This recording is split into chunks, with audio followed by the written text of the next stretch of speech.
Boa noite, pessoal, para quem está entrando, tá bom? A gente só está esperando aqui mais uns 2 minutinhos para ver se entra mais pessoas também e logo, logo estamos iniciando a nossa reunião.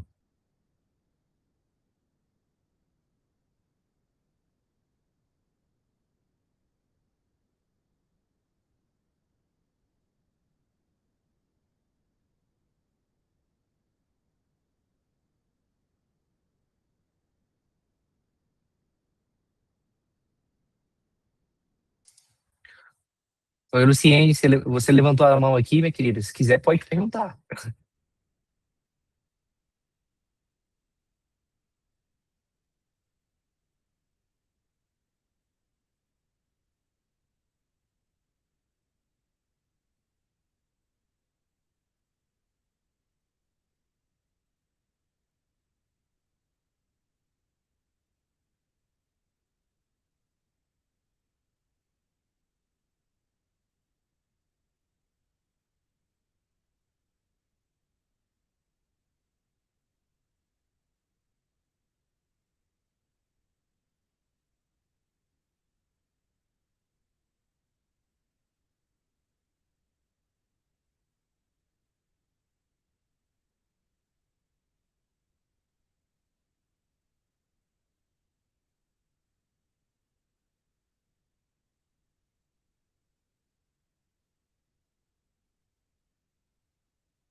Bom, pessoal, vamos iniciar a nossa reunião aqui, tá bom? É um prazer estar com todos vocês aqui presentes essa noite, né? Vamos falar sobre uma coisa que não é muito boa, que é sobre dívidas, né? Mas é uma situação que precisa ser resolvida, como eu sempre falo aqui para todas as pessoas que procuram o nosso escritório para resolver determinados tipos de demanda envolvendo bancos, né? E aí, logicamente, eu vou transmitir a tela aqui para a gente poder conversar um pouco melhor e dar esse direcionamento da melhor maneira possível junto com vocês aqui, né? Todos que estão presentes. Informo que a nossa reunião aqui está sendo gravada também, né? Que serve também para, logicamente, material de estudo, aprimoramento aqui da nossa equipe também, né? E vou começar, logicamente, aqui por quem somos nós. Uma apresentação breve aqui. Eu sou o Matheus Vinícius Souza Domingos, né? Sou advogado, sou sócio da Fonseca Souza Domingos Advogados e Associados, né? Aqui no escritório, a gente atua em mais de 1.300 processos ativos, representando empresas nesse tipo de situação envolvendo endividamento bancário, né? Somos especialistas em defesa empresarial. E a defesa empresarial, basicamente, ela não é só uma defesa trabalhista, não é só uma defesa de consumo, ela envolve uma série de outras gamas, né? Uma delas, que é a que a gente conversa aqui hoje, que é a defesa contra contratos bancários abusivos, né? E aí, meus queridos, logicamente, sem mais delongas, né? Eu sempre gosto de iniciar essa reunião conversando com o cliente e apresentando sobre o rito comum do empresário brasileiro, né? Isso aqui é muito importante sobre o que a gente vai falar, né? Para a gente poder dar o direcionamento da melhor maneira possível sobre os comportamentos do empresário na hora de fazer a alavancagem do seu negócio, fazer, logicamente, uma nova aquisição para o seu negócio, né? Então, logicamente, a gente vai dar esse direcionamento aqui conversando sobre os ritos comuns do empresário brasileiro. Dentro desse rito comum, que a gente sempre enxerga, eu, Matheus, como advogado e toda a minha equipe também, enxerga que são os 4 vícios do rito comum do empresário, né? O primeiro, logicamente, é enxergar a oportunidade de mercado. E aí, logicamente, enxergar a oportunidade de mercado é o quê? É o gerente do banco sempre ir assediando, né, o empresário, pegar essa questão desses valores de mercado, pegar um valor que está disponível na sua conta, né? E, logicamente, pensar em fazer uma melhora no seu estoque, uma melhora, logicamente, ali na sua loja, uma melhora ali num veículo de trabalho. Então, essa questão de enxergar a oportunidade é um dos pontos principais que a gente sempre fala que, bem assim, é onde o empresário brasileiro começa a ter determinados tipos de nuances para quê? Para que, logicamente, ele possa começar a galgar cada vez mais a sua empresa. Pegar crédito e alavancar a empresa. É o segundo ponto que a gente conversa aqui sobre esse tipo de situação. Como eu disse para vocês, né? Ele enxerga a oportunidade, pega o crédito para fazer uma oportunidade de aumentar o estoque, reformar uma loja, alterar o veículo de uso. Então, tudo isso é para fazer a alavancagem, né?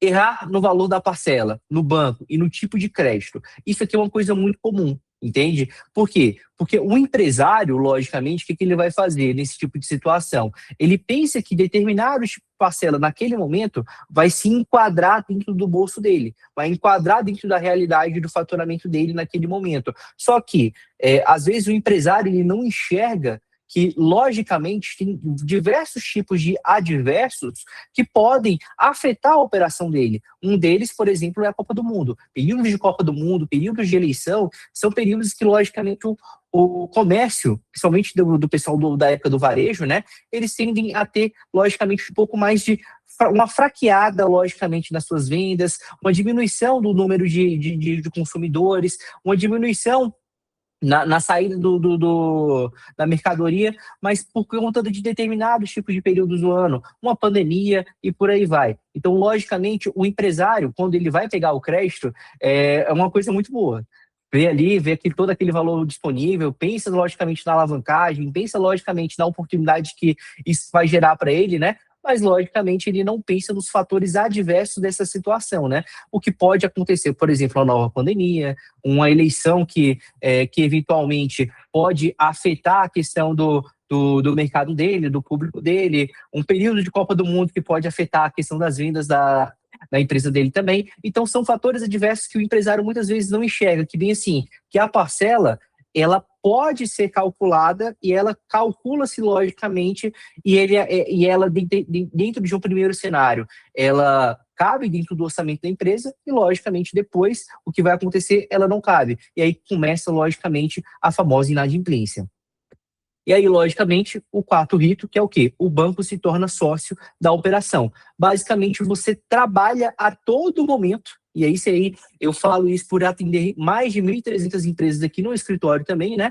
Que, logicamente, o banco quer se tornar sócio da sua operação. Ou seja, tem clientes nossos que te deviam parcelas ali de 400 mil para o banco, 200 mil reais para o banco, outros de 35 mil e por aí vai. Mas cada vez mais o banco ele vai tomando conta da sua operação, vai tomando conta da sua empresa e cada vez mais você vai perdendo o poder de gestão. Por quê? Porque você está trabalhando a todo momento somente para pagar parcelas do banco.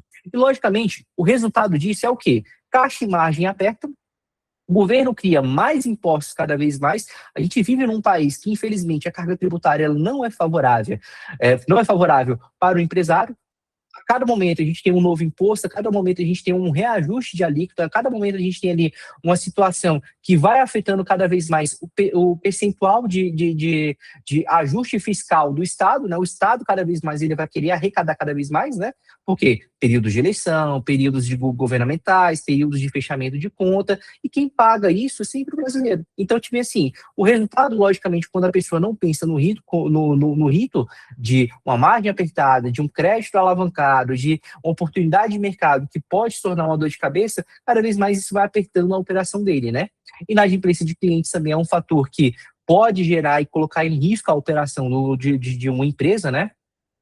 Risco de inadimplência ou já em atraso, que em muitos casos acontece também, processos judiciais que podem vir a acontecer, seja bancário, seja um trabalhista, seja um processo de um fornecedor, patrimônio desorganizado, você coloca muitas vezes a questão do seu patrimônio em risco nessa operação, que você coloca ali, por exemplo, um carro seu como garantia de um contrato de capital de giro para sua empresa, sua própria casa como uma garantia para a liberação de um crédito junto ao banco, ou seu próprio estoque, ou seu próprio maquinário da sua loja, né, como garantia para determinado tipo de contrato. E isso cada vez mais vai fazendo o quê? Vai fazendo você deixar as coisas para o banco cada vez mais. Se você não paga, o banco vai vir te tomar, né?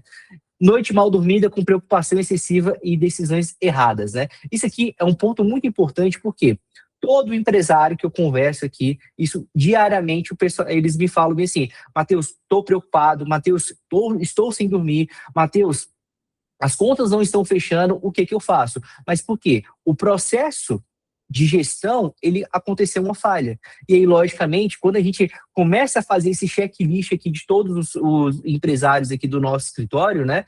A gente vai fazendo toda essa narrativa, vai construindo toda essa situação e vai entendendo esses pormenores dos empresários, né? A gente vai entendendo que ele foi dentro desse processo de toada que, logicamente, foi perdendo cada vez mais o controle da operação dele, né? E aí, logicamente, quando a gente vai conversar agora sobre a parte prática mesmo do nosso webinário, né? O que os bancos não te contam. Quando a gente entra dentro desse cenário de análise, o que eu sempre costumo fazer como um exercício de reflexão com todos os nossos clientes, né? Primeiro, a gente tem que entender que banco, ele tem 3 tipos de bancos totalmente diferentes. A gente entra aqui com a questão dos bancos públicos, aí entra Banco do Brasil, Caixa Econômica, BRB e por aí vai. As pessoas pensam, em sua maioria das vezes, que o banco público é um bicho de 7 cabeças. Mas, bem assim, o que eu sempre enumero com todas as pessoas que procuram o meu escritório aqui para tratar sobre dívidas bancárias? Banco público, ele é um bom banco para se negociar, mas depende do tipo de contrato. E aí eu vou começar a escrever aqui junto com vocês, tá bom? Bom para negociar, mas depende do tipo de contrato. E logo, logo, eu vou explicar para vocês sobre a questão dos contratos bancários, né? E aí, por exemplo, o banco público também é um banco que a gente consegue ter descontos médios ali de 70% de desconto de determinadas dívidas dos clientes. Um lado bom do banco público também, que eu sempre falo para os clientes também, que o quê? É um banco que demora mais para processar o cliente. Ou seja, é um banco que determinados tipos de contratos ele não vai fazer nem questão de te processar, entende? Então, a gente sempre analisa todo esse cenário, analisa todos esses pormenores, para quê? Para demonstrar a precaução para o cliente. E aí, logicamente, isso aqui, quando a gente vai fazendo todo esse desenho junto com o cliente, fazendo o mapeamento da dívida dele, fazendo o mapeamento do banco que ele deve, a gente vai entendendo quais vão ser os gatilhos do risco da operação dele e, logicamente, o que vai apertar para ele lá na frente. Então, banco público, eu sempre enumero dessas 3 formas, né? Bom banco para negociar, mas depende do tipo de contrato, que a gente vai conversar daqui a pouco, né? Geralmente, oferecem descontos médios, 70% de desconto em determinados tipos de dívidas, né? E aí eu coloco até um adendo aqui também, né? Depende também do período de eleição, né? Então, por exemplo, determinados tipos de contrato que não eram negociados anteriormente, hoje já estão sendo mais negociados. Por quê? Porque a gente está numa época de eleição, está numa época ali que, logicamente, quem está na situação vai querer puxar a sardinha para o seu lado, quem está na oposição vai querer trabalhar uma negociação melhor para conseguir também trazer eleitores para o seu lado. Então, tipo assim, o banco público acaba se tornando uma moeda para conseguir angariar votos, né? E aí, quando eu volto também para esse tipo de situação e falo bancos privados, por isso que eu diferencio bancos privados de cooperativas de crédito, vocês vão entender. O banco privado, quando a gente fala banco privado, são os bancões. Santander, Itaú, Bradesco, por aí vai, né? São bancos que, bem assim, são excelentes para negociar. Dentro desses bancos, por exemplo, consegue-se descontos médios de 90% de desconto, mas depende do tipo de contrato. Um lado ruim, logicamente, que bem assim, dependendo do tipo de contrato,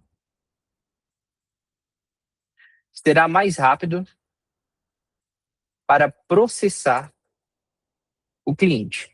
Por quê? Porque ele é um banco mais ágil. O banco privado, ele trabalha basicamente com o quê? Recuperação de crédito. Ou seja, a todo momento ele vai querer buscar novos ativos para a operação dele, a todo momento ele vai querer recuperar o que ele puder recuperar para o banco dele. Então ele trabalha muito a questão do processo de um contrato chamado de renegociação. Por quê? Porque ele quer sempre recuperar esse crédito. Então, logicamente, uma das formas que ele faz para recuperar esse crédito e justificar isso nos seus balancetes fiscais é o quê? Processando os clientes. E aí, logicamente, aqui eu enumero isso aqui como um terceiro tipo de banco, o pior de todos, que são as famosas cooperativas de créditos. Não vou citar nomes, né? Até porque nesse tipo de situação de cooperativa de crédito, quando a gente fala dessas situações e cooperativas de crédito em si, de certa forma, são instituições financeiras que, logicamente, elas ficam muito mais aliadas ao consumidor a todo momento, né? Então, logicamente, sempre vai ter um lobby muito forte, sempre vai ter uma situação de querer estar ali próximo, mostrar uma proximidade maior para o cliente a todo momento, né? Mas aí que está o pulo do gato, que está a famosa armadilha da cooperativa de crédito. Por que eu falo que o contrato de cooperativa de crédito para todos os nossos clientes é uma grande armadilha? Porque, primeiro, eles não negociam.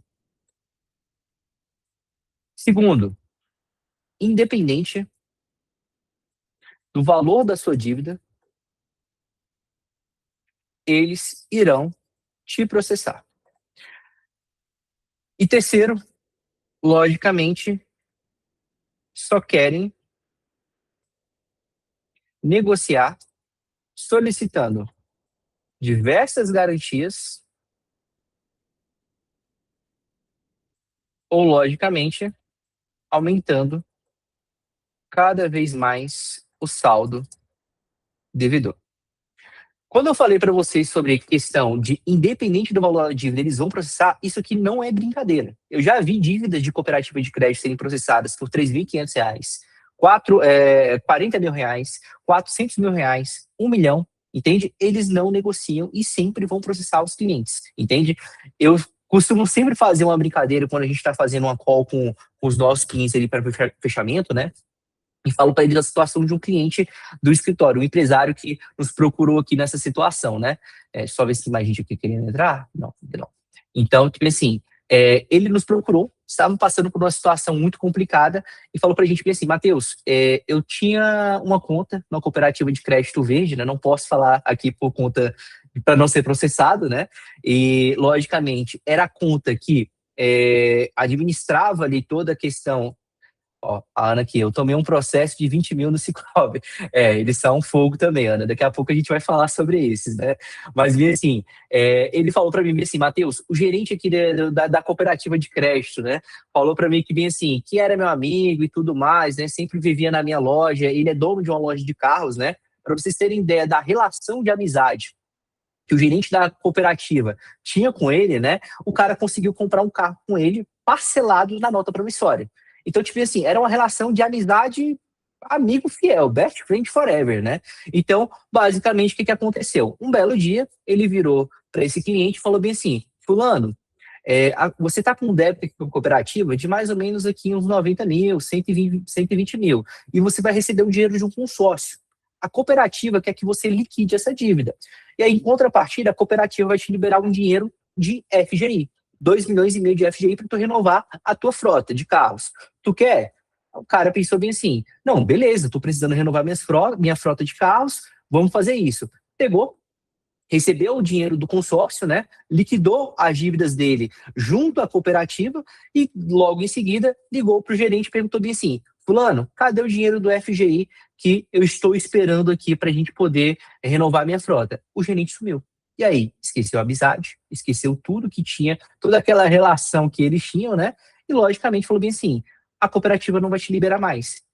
Para ele não ficar feio com o fornecedor dele de veículos, que era uma parceria de mais de 20 anos, né? E não perder um fornecedor. Porque quem trabalha com concessionárias e tudo mais, a pessoa ela tem um fornecedor que é fiel ali para ele, né? Então, ele falou bem assim, cara, eu não vi outra alternativa a não ser pegar outros tipos de modalidade de empréstimos com a taxa de juros mais alta para honrar o meu compromisso com o meu fornecedor. Senão, eu poderia correr risco de perder aquele fornecedor, perder o meu estoque e tudo mais. Então, me vi obrigado a pegar cheque especial, cartão de crédito, capital de giro, dinheiro com a Jota, o que foi? Para quê? Para saldar minha dívida com o fornecedor e, logicamente, o montante que ele fez de dívidas, o acumulado desse percentual de dívidas, mesmo se ele vendesse toda a frota de veículos, ainda ficava um passivo de mais de 900 mil para ele cobrir. Entende? Então, bem assim, cooperativa de crédito, eu sempre falo para todos os clientes nossos, cara, é o pior banco para se negociar. É o banco mais enjoado, é o banco que sempre vai querer exigir mais de você e exigir mais do escritório também. Mas, logicamente, tem uma solução e tem saídas para conseguir um bom acordo com a cooperativa de crédito também, né?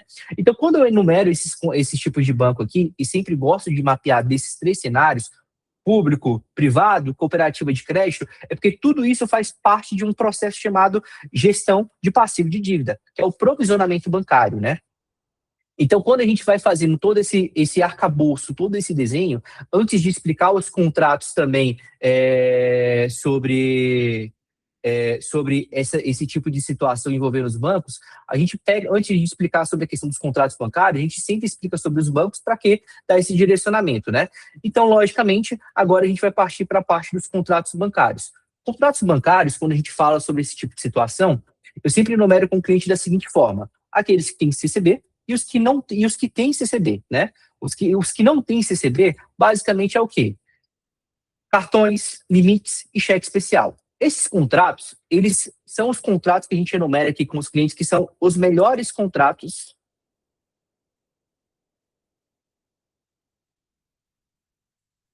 para negociar. E CCB, pessoal, é a cédula de crédito bancária, tá bom? Então, porque já fica muito na nossa cabeça siglas aqui, a gente acaba deixando passar despercebida essa explicação. Mas, por exemplo, CCB é aquele que tem cédula de crédito bancário ou não tem, né? Então, cartão, limite e cheque especial são os melhores contratos para se negociar. Por que são os melhores contratos para se negociar? Eles não têm garantia. É um limite, uma adesão que o banco te fornece com base na sua movimentação. E o que o banco quer fazer nesse tipo de situação aqui sobre esse tipo de dívida? Quando a gente vai negociar dívidas de cartão, limite ou cheque especial, o que acontece? Consegue-se descontos médios de 90%. E, logicamente, dentro desses descontos médios, isso aqui negociando de forma administrativa. Quando o banco entende que esse cenário aqui, ele fala bem assim, vamos assinar um contrato de renegociação nesse débito aqui. E aí, por exemplo, tem muitos clientes que nos preocupam quando já renegociaram esse tipo de situação e já assinaram uma renegociação, o banco consegue formar contra o cliente um título executivo, que é a CCB, o contrato, a cédula de crédito bancário, né? Quando a gente está nesse cenário aqui de negociação administrativa, não tem uma dívida, não tem garantia, o banco, ele se sente encurralado. E, logicamente, ele vai querer negociar cada vez mais e consegue esses descontos médios aqui de 90%, entende? Então, o que o banco quer forçar a todo momento? Quer forçar o cliente a assinar um contrato de renegociação, para ele ter uma garantia de que vocês vão pagar. Porque se ele não pagar, eles vão processar vocês, entende? Mas ele vai processar de uma forma diferente, que eu vou explicar agora para vocês, né? Quando a gente tem um contrato, tem uma situação de cartão, limite, cheque especial, e ela não tem uma cédula de crédito bancária, o banco, quando ele se sente obrigado a processar por determinados tipos de valores, né? O que vai acontecer nesse tipo de cenário? Ele vai entrar com uma ação chamada ação de cobrança,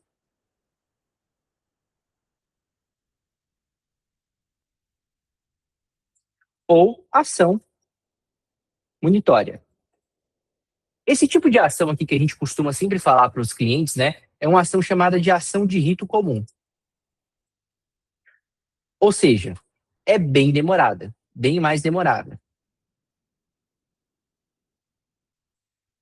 Até o banco vinha em conseguir qualquer tipo de ato de constrição contra você, seja ali um bloqueio de salário, uma penhora de conta e por aí vai, né? Demora um bom tempo. Por quê? Porque passa por uma petição inicial, passa por uma fase de contestação, passa por uma fase de réplica, passa por uma fase de recurso. Então, tipo assim, dá para enrolar cada vez mais esse tipo de situação e para o banco o processo judicial não é vantajoso, né? Então, entrando com uma ação dessas dentro do rito comum, mesmo que o banco venha a processar, consegue-se descontos médios de 90%. Já quando um cliente assina uma renegociação com o banco a respeito dessas dívidas aqui que eu enumerei com vocês, o banco tem um título executivo formado contra o cliente. E aí, por exemplo, nesse tipo de situação, o que, que o banco vai entrar? Ele entra com uma ação chamada ação de execução de título. Uma ação de execução de título, basicamente, ela é o quê? Ela é uma ação chamada de ação de rito especial. Por ser uma ação de rito especial, o que, que vai acontecer? Ela é bem mais rápida. E, logicamente, nessa situação, por ela ser bem mais rápida, o que, que vai chegar para você? Vai chegar um mandado de citação. E você vai ter duas opções: pagar ou purgar a mora. O pagar, basicamente, é o quê? Ou você paga à vista, ou você tem aqui, logicamente, uma possibilidade de parcelamento com 30% de entrada e o restante em 6 vezes. O purgar a mora, grande parte dos advogados, eles falam bem assim, olha, vamos apresentar aqui os embargos à execução. Ou outros, por exemplo, uma coisa chamada exceção de pré-executividade. Vai depender da estratégia adotada pelo advogado, mas, logicamente, o que vai acontecer? Se ele for adotar, por exemplo, um cenário de embargo de execução, ele vai ter que traçar toda uma normativa com o cliente de uma abusividade, uma irregularidade dentro daquela cédula de crédito bancário. E muitas vezes, quando a gente trabalha esse tipo de contrato de renegociação aqui, principalmente envolvendo essas dívidas, o banco já fez um alongamento, um bom alongamento nesse processo de renegociação e colocou taxas muito baixas dentro desses contratos, até para quê? Para blindar o banco de eventual prejuízo que você venha causar, ou logicamente venha questionar esse juízo, né? Já quando a gente fala, basicamente, daqueles que têm cédula de crédito bancária, que são os contratos que têm a cédula de crédito bancária, eu sempre enumero da seguinte forma com os nossos clientes. Existem os contratos privados e os contratos públicos. Contrato privado, basicamente, é o quê? Capital de giro,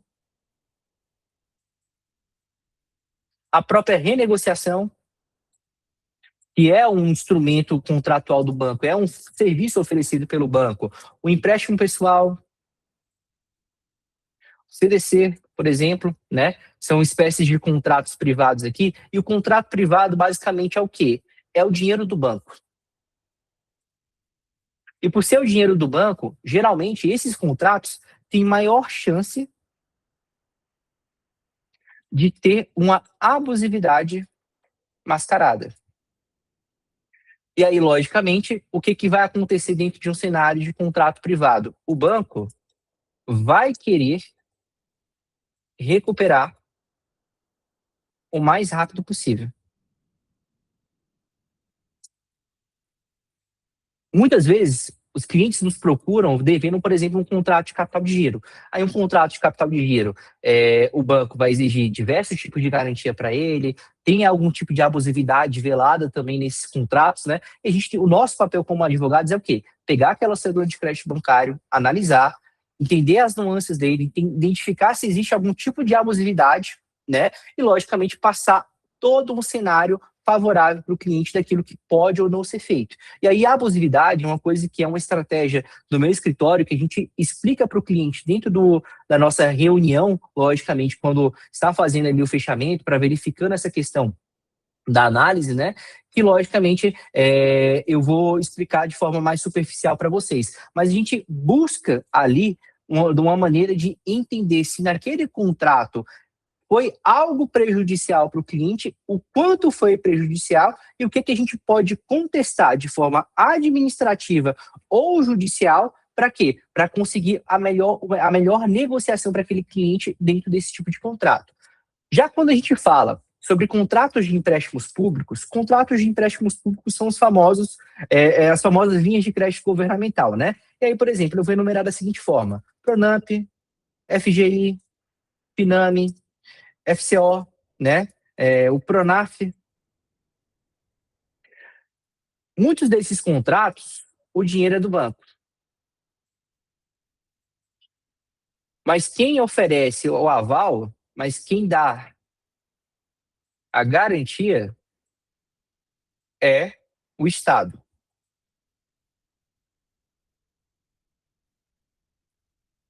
E aí, logicamente, quem dá garantia nesses contratos é o Estado. E o que acontece dentro dessas linhas de créditos aqui governamentais? É muito difícil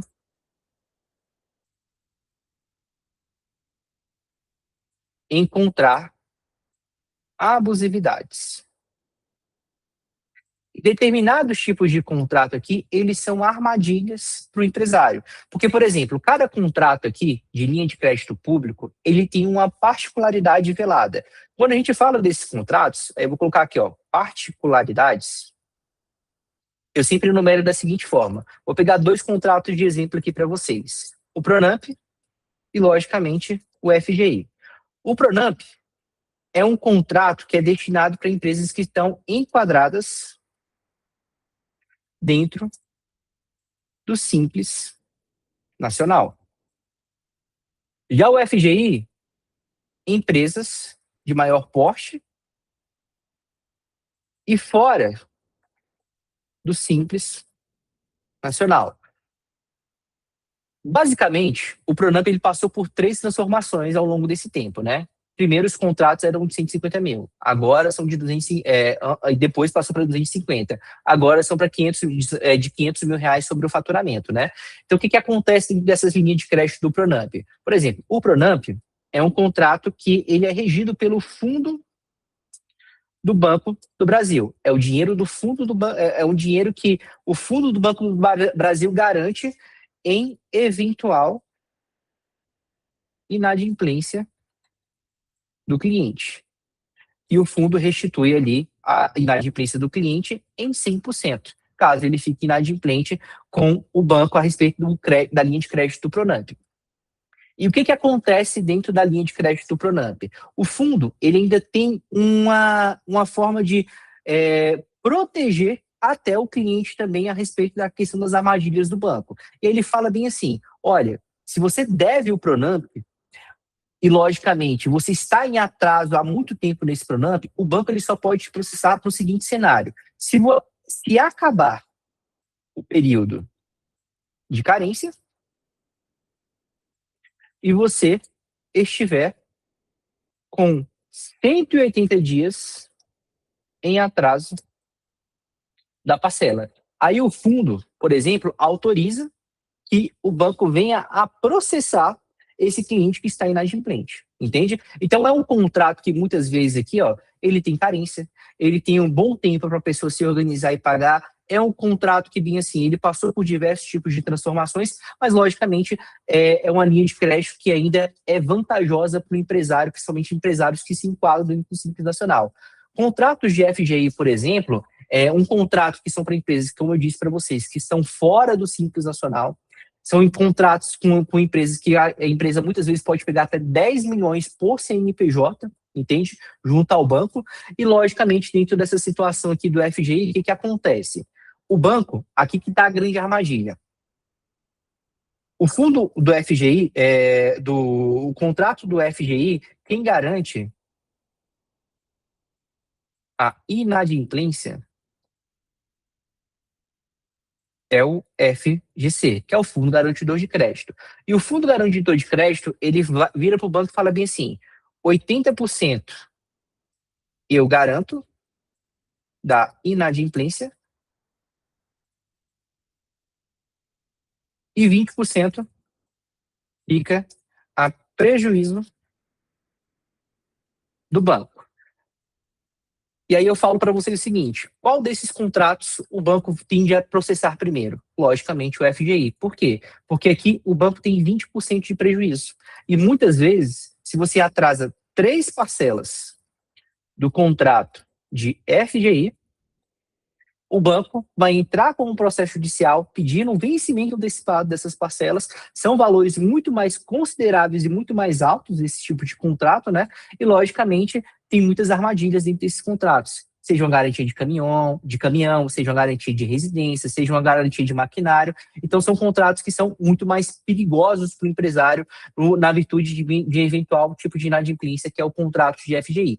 Beleza? Então, pessoal, quando a gente fala dessa situação dos contratos, né, a gente sempre costuma apresentar esse tipo de situação e mostrar para o cliente que, bem assim, a gente precisa entender muito bem aquilo que está acontecendo, precisa entender muito bem o que pode acontecer quando o empresário vai pegar um determinado tipo de crédito. Por quê?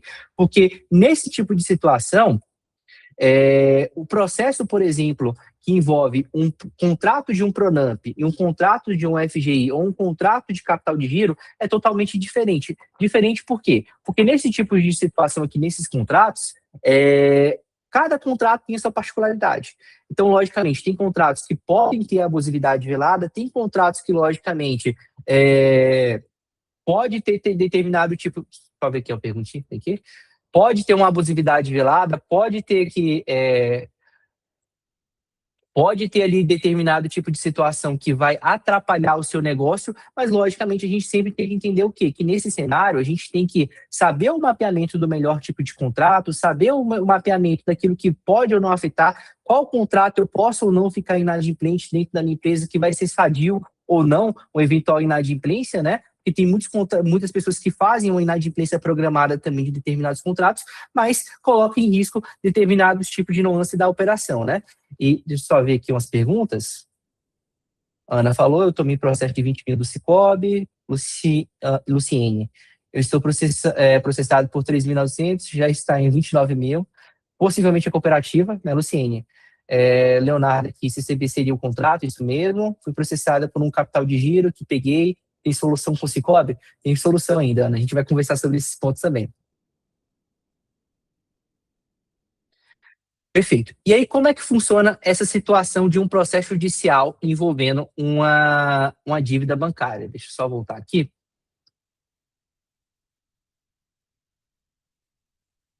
A questão que eu expliquei para vocês, como funciona um processo judicial de cobrança, é basicamente da forma que eu expliquei quando eu estava explicando lá sobre a questão dos tipos de contratos bancários, né? E nessa situação, por exemplo, comum é o quê? É a ação de cobrança ou a ação monitória. Rito especial é a famosa ação de execução de título. Essa aqui, você ganha mais tempo.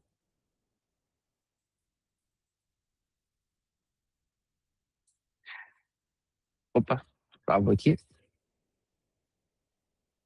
E nessa aqui, você está entre a cruz e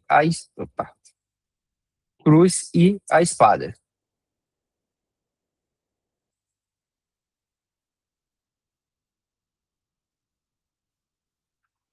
E, logicamente, pessoal, como proteger o seu patrimônio? Quando a gente entra nessa estratégia de proteção de patrimônio, né, a gente, logicamente, tem que buscar estratégias dentro do processo judicial, dependendo do processo que o banco foi entrar contra vocês, né?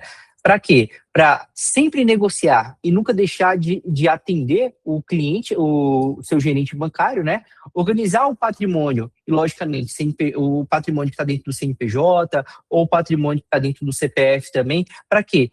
Porque você sempre tem que mostrar o interesse na negociação, sempre tem que estar do lado do provisionamento bancário, que dentro da resolução do Banco Central, eles falam que bem assim, a gente tem que ter a boa-fé. E a boa-fé no sentido de quê? Devo, não nego, e quero pagar, entende? E, logicamente, é buscar uma melhor alternativa de negociação, mas negociar, mas sim uma possibilidade de assinar qualquer tipo de contrato de renegociação que possa colocar mais em risco a questão da sua operação, né?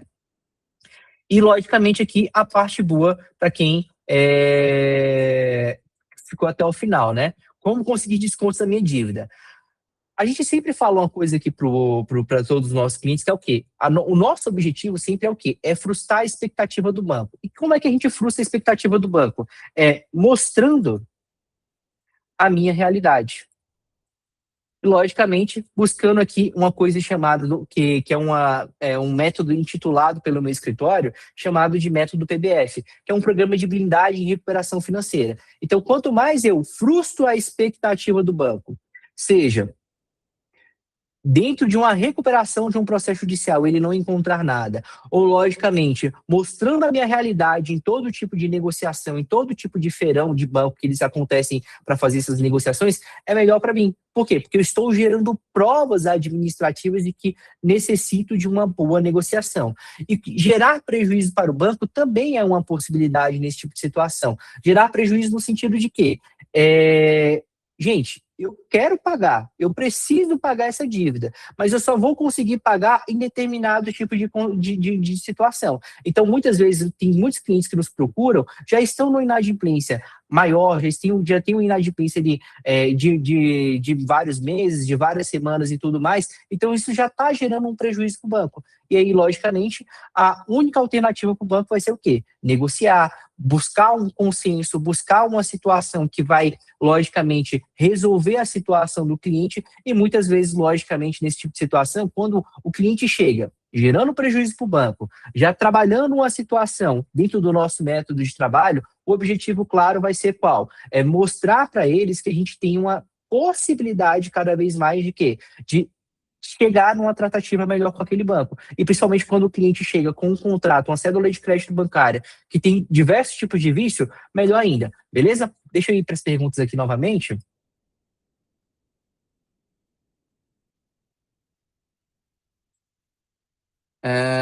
Felipe Souza aqui, ó. Estou com um processo no Bradesco, capital de giro já está em 100 mil. Corro risco de perder minha casa, doutor. Estou com medo. Felipe, eu tenho que analisar essa situação sua, né, para verificar o que tem dentro desse contrato, verificar o que tem de possibilidades também, né? Porque, bem assim, meu amigo, a gente tem que saber se nesse contrato, por exemplo, você colocou sua casa em garantia. Porque se você coloca um bem seu em garantia, entende? Esse bem não é teu, esse bem já é do banco, entende? Mas se você não colocou, então a gente tem que entender esse cenário, entender esse contrato para poder dar um direcionamento para você da melhor forma possível, né?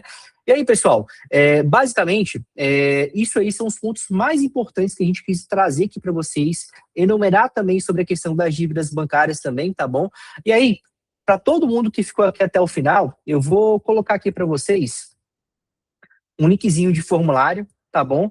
E a gente vai oferecer aqui um diagnóstico individual para vocês. E aí, Felipe, pode acessar esse diagnóstico aqui inicial aqui também, tá bom? E clicar nesse link, que a gente vai fazer essa análise junto contigo, tá bom? Então, o nosso objetivo aqui é o quê? É fazer essa análise, tirar dúvidas de vocês, apresentar pontos importantes e, logicamente, possibilitar aqui o máximo de interação possível e desmascarar esses tipos de situação de que a dívida bancária ela não tem solução. Pelo contrário, ela tem solução, só que basicamente ela tem que ser buscada a solução da melhor maneira possível. Beleza?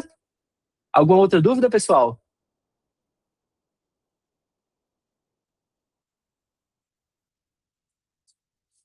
Bom, acho que não. Então, pessoal, foi um prazer enorme estar aqui com vocês essa noite, tá bom? Foi um prazer tirar um pouco essas dúvidas de vocês aqui. Clica no link aí que eu mandei nesse formulário. O pessoal aqui da minha equipe também vai me mandar para vocês esse link aí no grupo do WhatsApp que a gente criou, beleza? E, logicamente, aqui, cada um de vocês vai ganhar aqui uma análise individual também para a gente poder auxiliar cada... Ó, o Rodolfo entrou aqui no final, deixa eu ver aqui.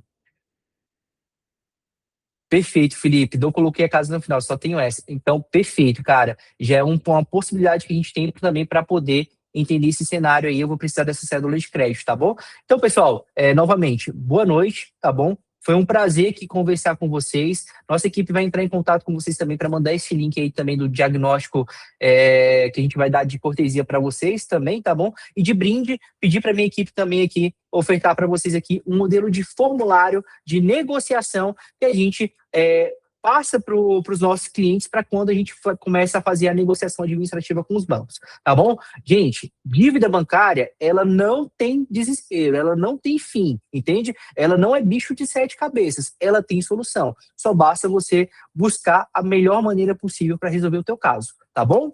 Boa noite, fiquem com Deus e precisando, a gente está por aqui.